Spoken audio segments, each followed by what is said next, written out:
ازيكم يا رجاله، عاملين ايه؟ كل سنه وانتم طيبين. معاكم حلقه جديده من قناه شارع المستعمل. طبعا دي كانت حلقه سريعه كده او حاجه، يعني حبيت ان انا اصورها اول ما جبتها.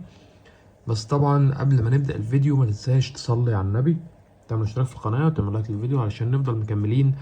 يعني في الفتره الاخيره القناه كانت مسروقه مننا وحصل شويه لعبكه كتير، يعني كده على ما عرفنا نرجع القناه. بس رجعنا من اول وجديد ان شاء الله. طيب الفترة الجاية بقى إن شاء الله يعني هيكون فيه عروضات وعروض زي ما اتعودنا وحاجات كتير بإذن الله. زي ما انتم شايفين كده معانا شوية حاجات، بسم الله ما شاء الله. طيب الحلقة دي أنا عاملها على الموبايل ده، يعني أنا من محبين الأنتيكات دي أوي بصراحة. زي ما انتم شايفين حاجة كده من يعني إبداعات نوكيا. الموبايل ده قديم جدا، الشرخ اللي فيه ده تقريبا حاجة جوه الشاشة. بس الموبايل ده انا شاريه، يعني هنقول يعني مش مكلف علينا 10 جنيه، نقول 5 6 10 جنيه بالكتير. تمام.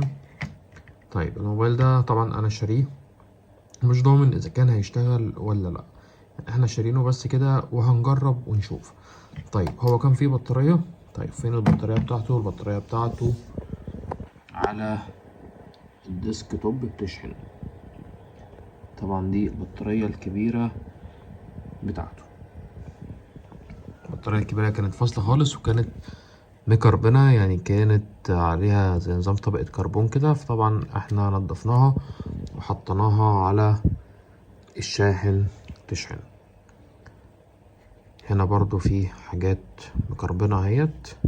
طبعا كل الكلام ده هيتنضف وهنجرب ونشوف. يعني انا والله العظيم لحد النهاردة ولحد دلوقتي انا معرفش اذا كان الجهاز ده شغال ولا لا، بس احنا حاطين البطارية على الشاحن والبطارية طبعا كانت فاصلة خالص.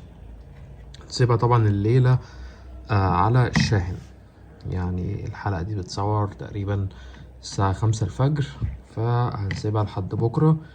وطبعا هنعمل أكيد حلقة تانية بكرة إذا كان التليفون ده هيشتغل ولا لأ، ولو اشتغل يعني هطلعه هدية لحد من المشتركين.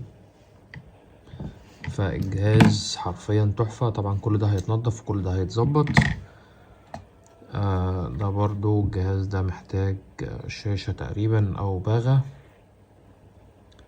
حتى الماركة دي أنا أول مرة أشوفها. ده برضو محتاج شاشة تقريبا. حاجات جميلة جدا. طبعا الحاجات دي ولا حاجة، في كراتين هتتفتح في لايف ان شاء الله هنعمله مع بعض. لكن التحفة دي انا حبيت اوريها للناس واتمنى بجد ان هي تشتغل. بس دي كانت حلقة النهاردة، ونكمل بكرة ان شاء الله، ويستنونا في العروض. ان شاء الله هنعمل عروض جامدة في الفترة الجاية بإذن الله. هنعرض كل حاجة قدامكم.